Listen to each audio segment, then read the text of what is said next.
الحمد للہ وکفی الصلاۃ والسلام علی سید الانبیاء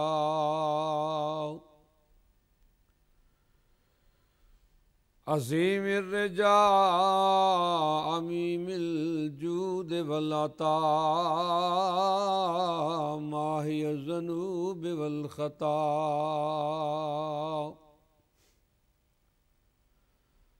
الذی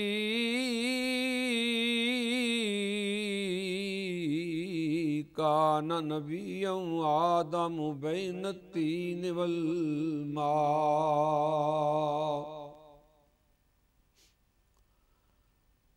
نبی الحرمین امام القبلتین وسیلتنا فی الدارین جد الحسن والحسین مولانا ومولا الثقلین ابی القاسم محمد بن عبداللہ اما بعد فاعوذ باللہ من الشیطان الرجیم بسم اللہ الرحمن الرحیم وَإِذْ أَخَذَ اللَّهُ مِيثَاقَ النَّبِيِّينَ لَمَا آتَيْتُكُم مِّن كِتَابٍ وَحِكْمَةٍ ثُمَّ جَاءَكُمْ رَسُولٌ مُّصَدِّقٌ لِّمَا مَعَكُمْ لَتُؤْمِنُنَّ بِهِ وَلَتَنصُرُنَّهُ قَالَ أَأَقْرَرْتُمْ وَأَخَذْتُمْ عَلَىٰ ذَٰلِكُمْ إِصْرِي قالوا اقررنا قال فاشهدوا وانا معكم من الشاهدين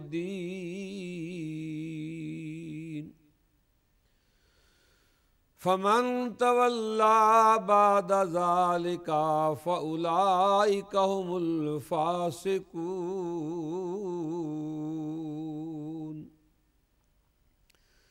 صدق اللہ مولانا العظیم ثم قال اللہ تعالی فی شان حبیبہ ان اللہ وملائکتہ یصلون علی النبی یا ایہا الذین آمنوا صلوا علیہ وسلموا تسلیما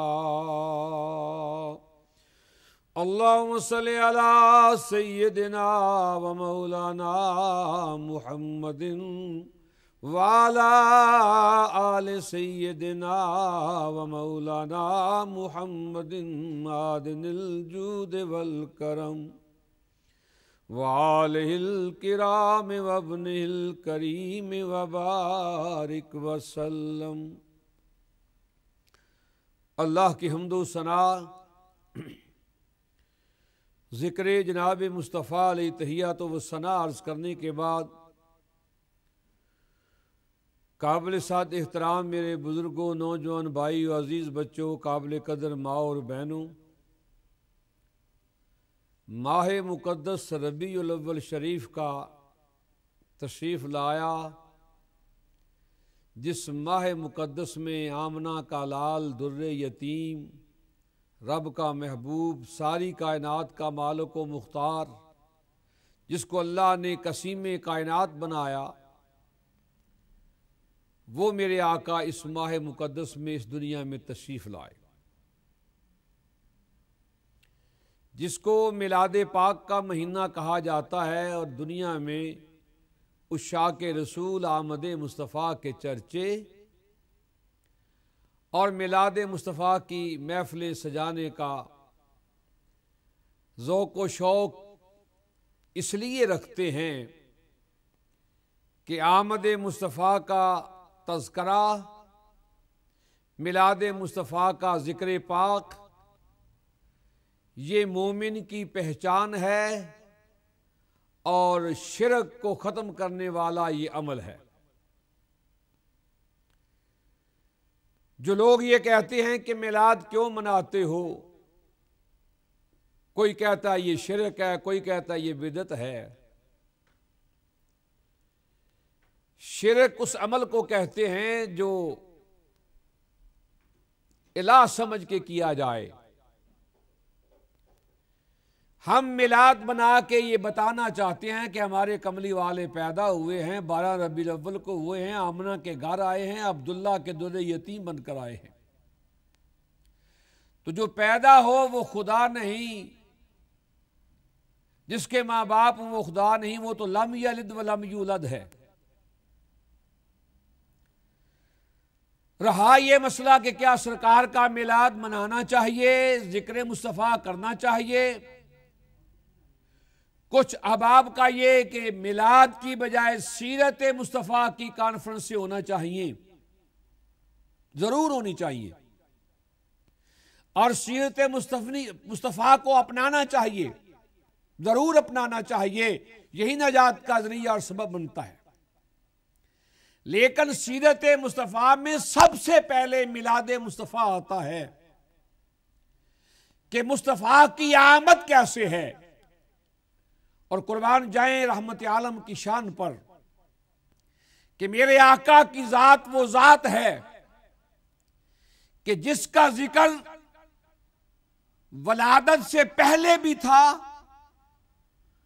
اور اس دنیا فانی سے جانے کے بعد بھی ہے اور قیامت تک رہے گا۔ چونکہ ذکر مصطفیٰ صرف مخلوق خدا نہیں کرتی، بلکہ ساری کائنات کا خالق بھی اپنے محبوب کا ذکر کرتا ہے، اور میرے اللہ کا اور کوئی کام نہیں۔ نماز کا حکم ہمیں دیتا ہے کہ تم نماز پڑھو، روزہ تم رکھو، زکوٰۃ تم دو، حج تم کرو۔ وہ خالق ہے، وہ کسی کا پابند نہیں، لیکن وہ ایک کام کرتا ہے کہ اپنے محبوب پر درود پڑھتا ہے۔ ان اللہ وملائکۃ یصلون علی النبی یا ایھا الذین آمنوا صلوا علیہ وسلموا تسلیما۔ میں اور میرے فرشتے ذات مصطفیٰ پر درود پڑھتے ہیں، میں اور میرے فرشتے حضور پر درود پڑھتے ہیں۔ اے ایمان والو، تم درود بھی پڑھو، سلام بھی پڑھو، محبوب پر درود بھی پڑھو اور سلام بھی پڑھو۔ وہ ہمیں حکم دے رہا ہے، لیکن حکم اہل ایمان کو ہے، ہر کسی کو نہیں ہے۔ یہ یا ایھا الذین آمنوا، اے ایمان والو تم محبوب پر درود بھی پڑھو، سلام بھی پڑھو۔ اللہ کریم ایک ہی کام کرتا ہے کہ محبوب پر درود پڑھتا ہے، اور دوسرا کیا کرتا ہے؟ فَإِنَّكَ بِأَعْيُنِنَا، کہ محبوب میں ہر وقت تجھے دیکھتا رہتا ہوں۔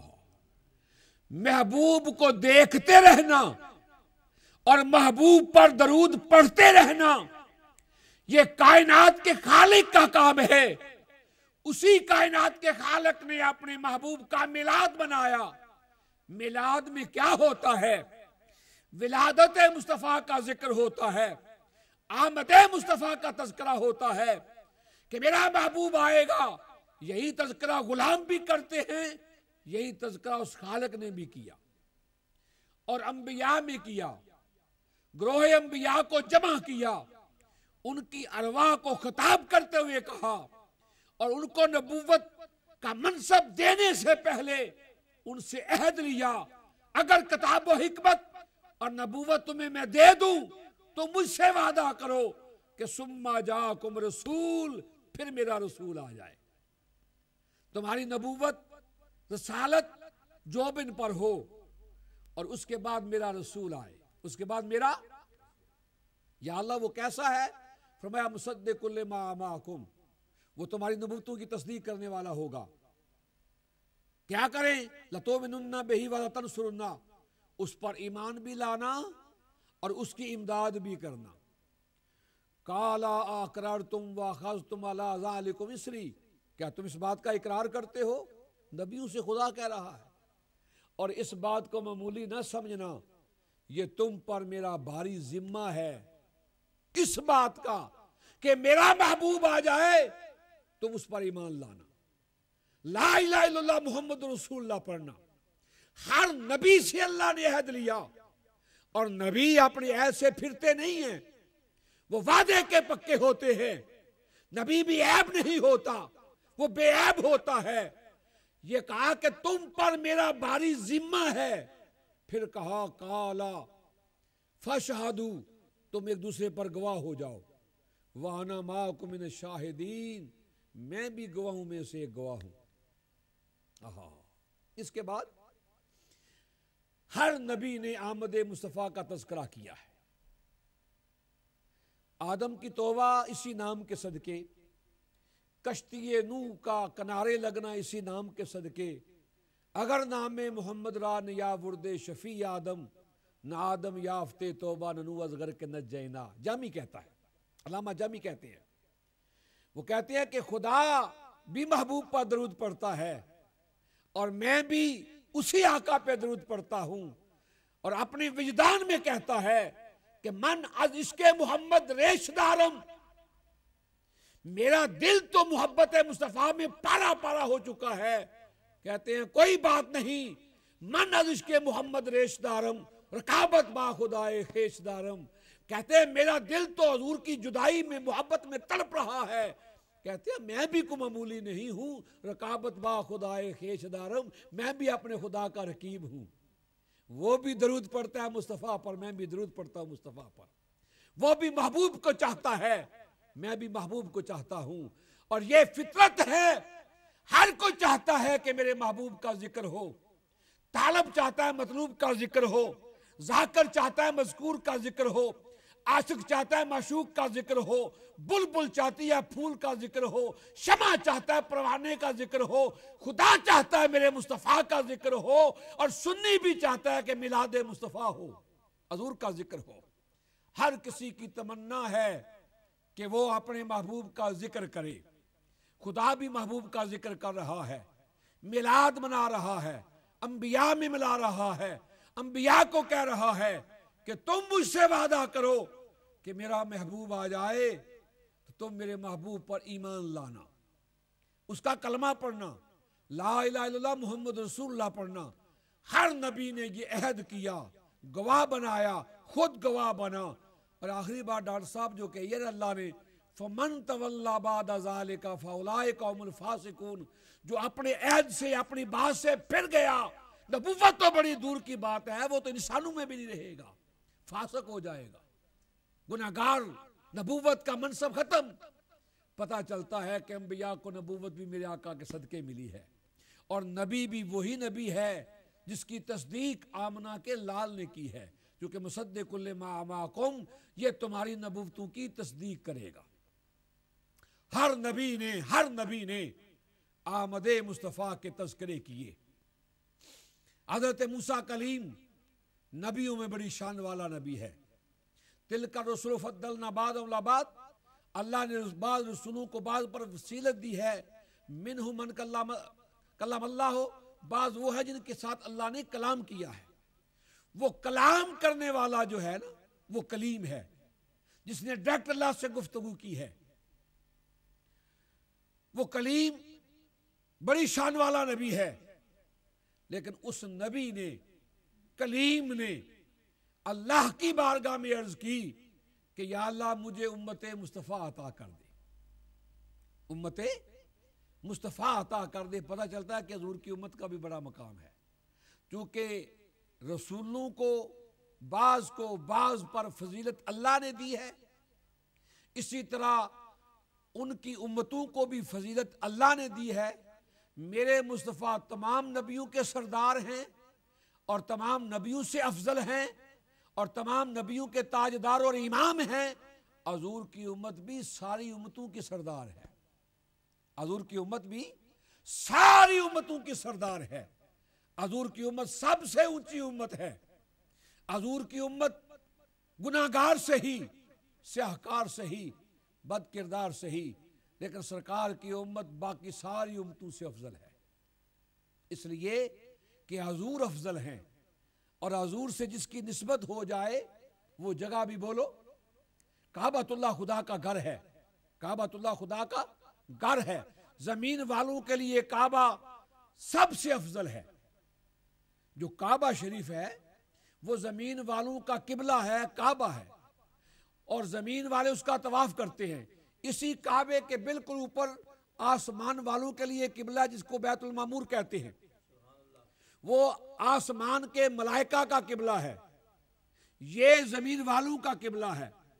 لیکن جہاں میرے کملی والے اس وقت موجود ہیں گنبد خضرا میں, اور وہ جگہ جہاں سرکار کی قبر انور ہے, اس کے بارے میں تمام متفق ہیں کہ جس جگہ پہ سرکار جلوہ گر ہیں گنبد خضرا میں, وہ سرکار کی قبر انور کی جگہ خدا کے کعبے سے بھی افضل ہے, خدا کے عرش سے بھی افضل ہے.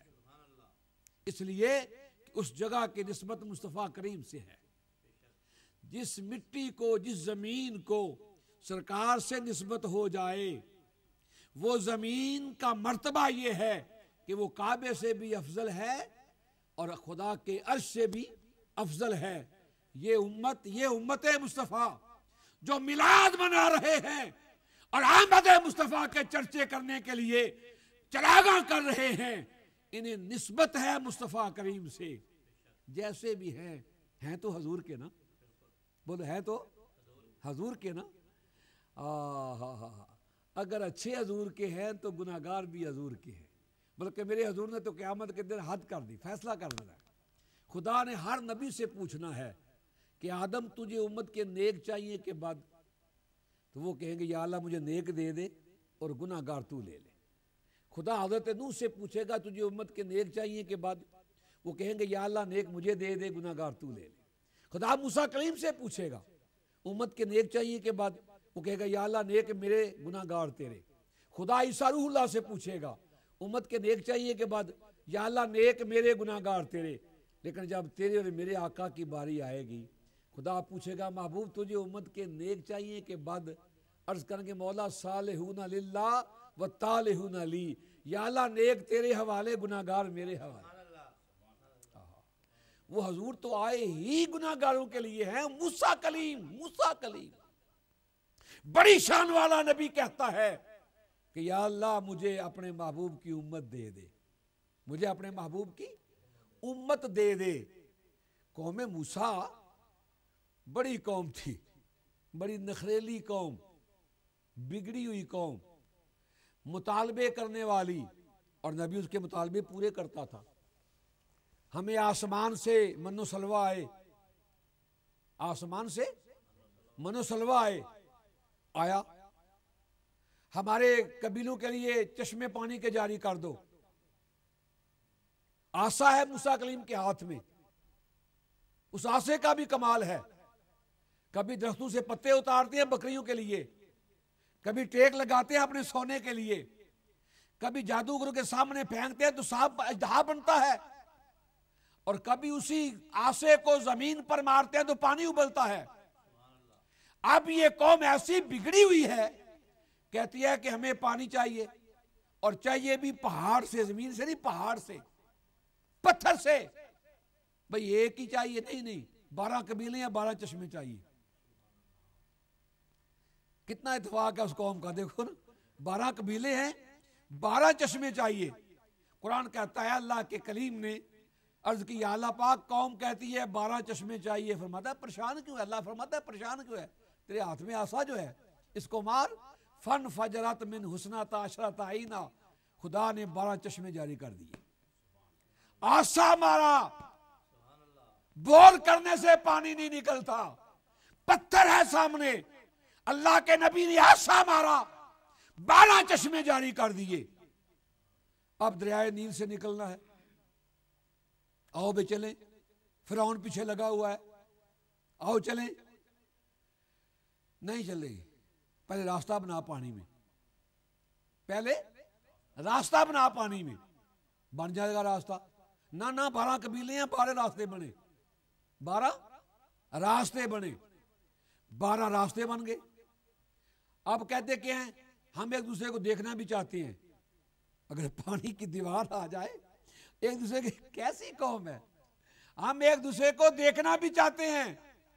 وہ بھی انتظام ہو گیا کہ پانی ہے لیکن وہ شیشہ بن چکا ہے, ایک دوسرے کے گزرتے دیکھ رہے ہیں، کتنے بے اعتبارے ہیں، پتہ نہیں کوئی پیچھے رہ جائے گا، کہتے ہیں ہم دیکھنا بھی چاہتے ہیں گزرتے ہوئے، لو جی شیشہ بن گیا دیکھو، نہیں ہم دل کی باتیں بھی کرنا چاہتے ہیں، پانی سے گزرنا بھی چاہتے ہیں، پیچھے فرعون لگا ہوا ہے، اور قوم کا مطالبہ دیکھو، قوم کا بولو مطالبہ دیکھو، چشمے بھی 12 چاہیے، دریا میں راستے بھی 12 چاہیے، اور ہم ایک دوسرے کو دیکھتے بھی رہیں اور باتیں بھی کرتے جائیں، پھر دریا پار کریں گے، پھر بولو دریا پار کریں گے۔ واہ امت مصطفیٰ تیری عظمت پہ قربان جائیں، تیری عظمت پہ۔ حضور نے پہلی جنگ کے لیے صحابہ کو پکارا مدینہ پاک میں، بدر کے لیے، جو صحابہ جمع ہوئے، کسی کے سر پہ دستار نہیں، کسی کے ہاتھ میں تلوار نہیں، کسی کے پاؤں میں جوتا نہیں، کوئی سامان حرب نہیں، لیکن جان دینے کے لیے ہر کوئی بےتاب ہے، کوئی مطالبہ نہیں، بولو کوئی مطالبہ نہیں کسی کا کہ تلوار نہیں کیسے لڑیں گے، اور اختیار مصطفیٰ پہ قربان جائیں۔ میرے مصطفیٰ نے دیکھا کہ صحابی کے پاس تلوار نہیں، کھجور کی ٹہنی پھڑی، کھجور کی ٹہنی پھڑی، فرمایا یہ پکڑ لے یہی تلوار ہے۔ صحابی کہتا ہے خدا کی عزت کی قسم، وہ لوہے کی تلوار نے کام نہیں کیا جو اس تلوار نے کام کیا ہے، جو اس تلوار نے، جو کھجور کی چھڑی تھی، جو کام اس نے کیا ہے وہ لوہے کی تلوار نے کام نہیں کیا۔ لوہے کی تلوار ٹوٹ سکتی تھی لیکن عطا مصطفیٰ کی تلوار ٹوٹی نہیں، اور جس گردن کو میں نے اتارنا چاہا وہ اتر گئی ہے۔ وہ قوم موسیٰ من و سلوہ کھاتی ہے، وَأَنزَلْنَا مِنَ الْغَمَامِ، آسمان سے نازل ہونے والا وہ من و سلوہ کھا کے بھی نبی کی پرواہ نہیں کرتی، اور پانی کا مطالبہ پورا کیا۔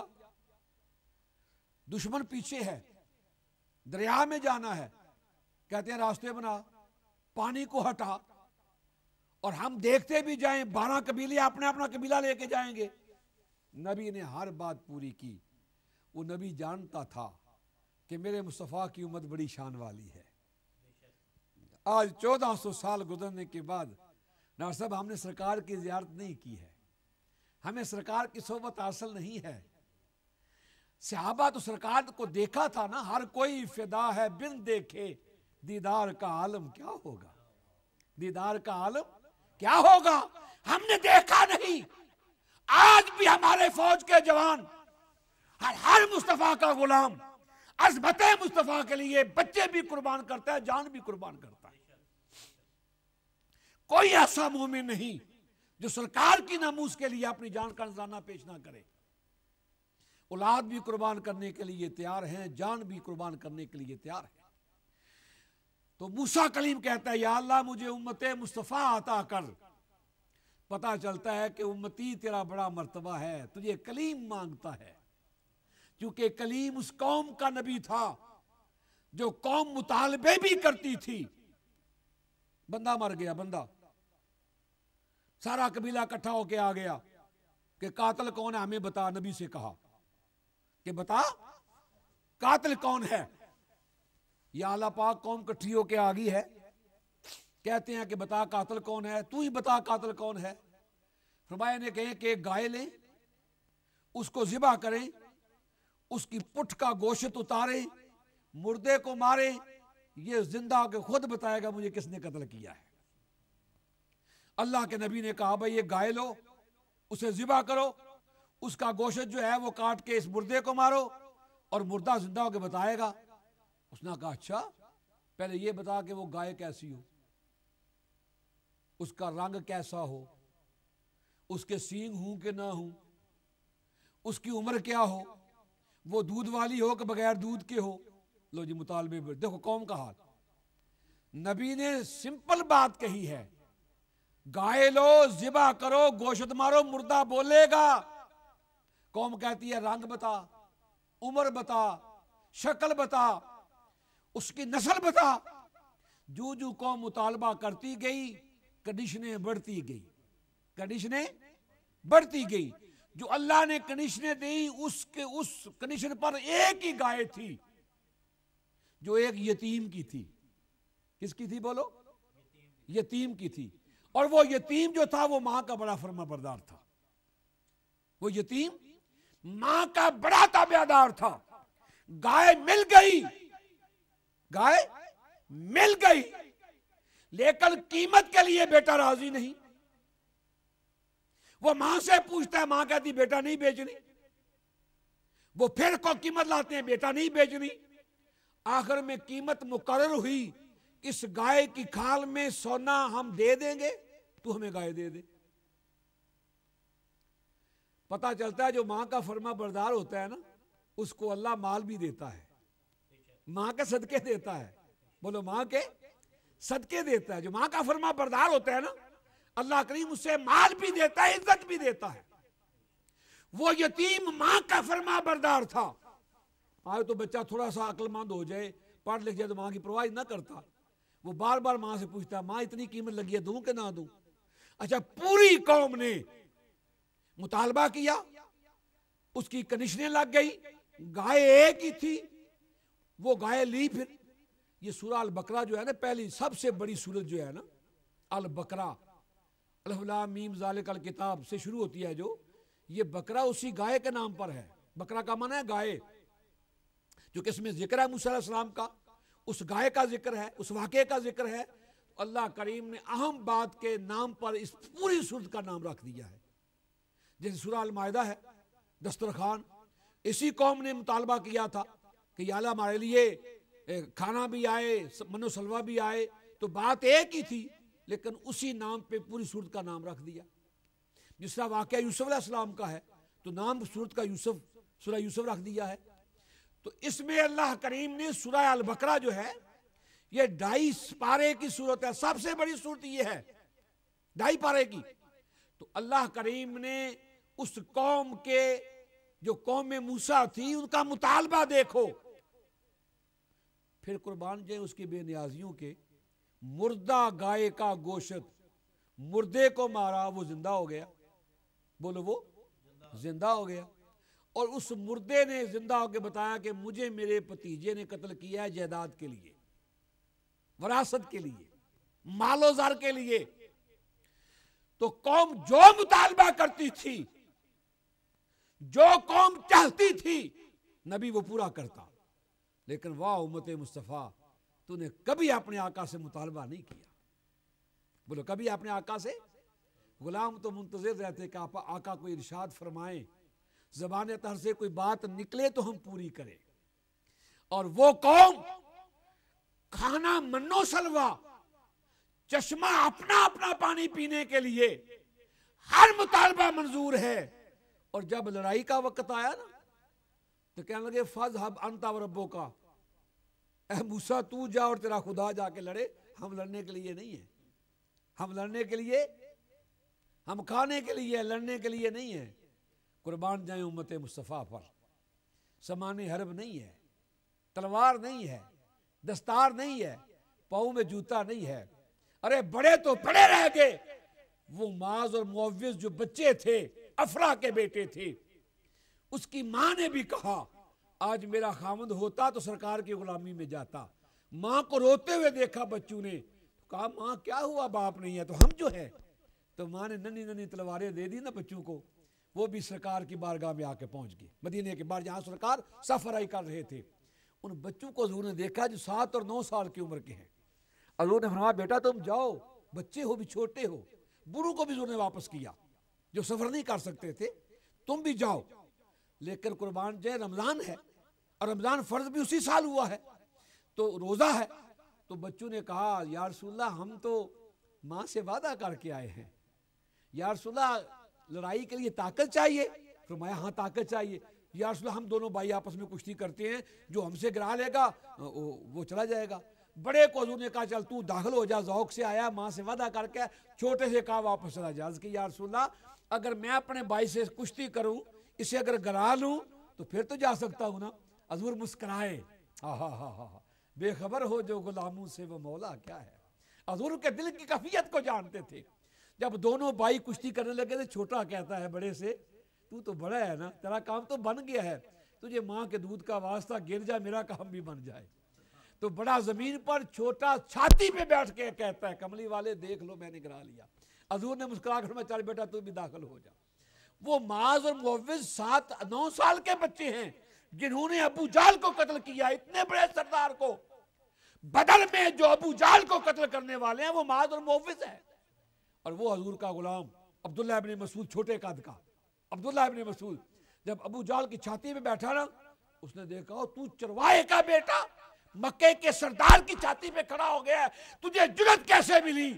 عبداللہ ابن مسعود نے کہا غلامی مصطفیٰ نے جرأت عطا کی ہے، غلامان محمد جان دینے سے نہیں ڈرتے، یہ سر کٹ جائے یا رہ جائے کچھ پرواہ نہیں کرتے۔ غلامان محمد جان دینے سے نہیں ڈرتے، یہ سر کٹ جائے یا رہ جائے کچھ پرواہ نہیں کرتے۔ تو غلامی مصطفیٰ نے عظمت عطا کی، مرتبہ عطا کیا ہمیں، کہ موسیٰ نبی ہو کر کہتا ہے کہ یا اللہ مجھے امت مصطفیٰ عطا کر، مجھے امت مصطفیٰ عطا کر، اے امت مصطفیٰ تو بڑی شان والا ہے۔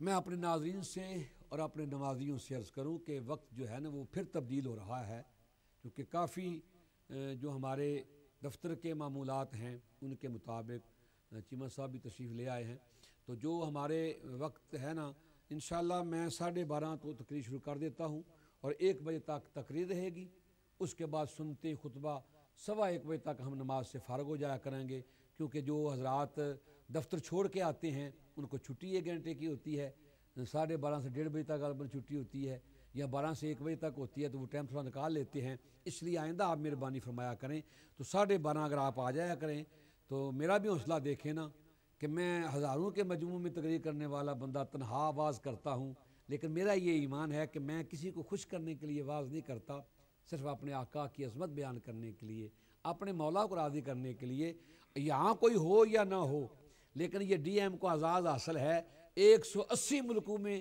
دنیا سن رہی ہوتی ہے جو جمعے کا خطبہ ہوتا ہے، جو خطاب ہوتا ہے، لیکن آپ سے بھی گزارش ہے کہ آئندہ آپ 12:30 بجے تشریف لے آیا کریں، 12:30 سے 1 بجے تک آدھا گھنٹہ تقریر ہوگی، پھر انشاءاللہ ہم سنتیں اور خطبہ اور نماز جو ہے 1:15 بجے تک انشاءاللہ ہم فارغ ہو جایا کریں گے، کیونکہ دیکھنا یہ بابو ہمارے دفتر چھوڑ کے آتے ہیں، انہوں واپس پھر دفتر پہ پہنچنا ہوتا ہے، اپوائنٹمنٹ ہوتی ہے، پھر کچھ نہ کچھ کھانا پینا بھی ہوتا ہے بچوں نے، اس لیے آج کے بعد آپ یاد رکھیں کہ پورے 12:30 انشاءاللہ تقریر شروع ہو جائے گی، آپ بھی تشریف لائیں، 1 بجے تقریر ختم کر دیا کریں گے، اور پھر ہم نماز سنتے ادا کرنے کے بعد جو ہماری جماعت اور دعا ہوتی ہے 1:15 بجے تک انشاءاللہ فارغ ہو جائیں گے، پھر آپ اپنے دفتر میں اپنے کام کے لیے بآسانی کچھ کھانا بھی ہو جاتے ہوئے سینڈوچ وغیرہ کھاتے جایا کریں اور اپنے دفتر میں پہنچ جایا کریں۔ اللہ تعالیٰ آپ کو سلامت رکھے، دعا کریں سرکار کے میلاد کا مہینہ ہے، اللہ اس پاک مہینے کے صدقے جو بے اولاد ہیں خدا ان کو اولاد صالح عطا فرمائے، جو بیمار اللہ انہیں شفا عطا فرمائے، اور اللہ کریم میرے پاکستان کو سلامت رکھے اور دشمن کے شر سے محفوظ فرمائے، اور اللہ کریم ڈی ایم کو بھی آباد و شاد فرمائے، اور تمام کے لیے دعا ہے، ڈاکٹر صاحب کے لیے، ان کے برادران کے لیے، آپ نمازوں کے لیے، نوجوانوں کے لیے، طلباء کے لیے، جو اسٹوڈنٹ یہاں ہیں سب کے لیے دعا ہے، میرے اللہ کریم سب کی اپنے مقصد میں کامیاب اور کامران فرمائے۔ وما علینا الا البلاغ المبین۔ آپ سنتے ہیں، ادا فرمائے۔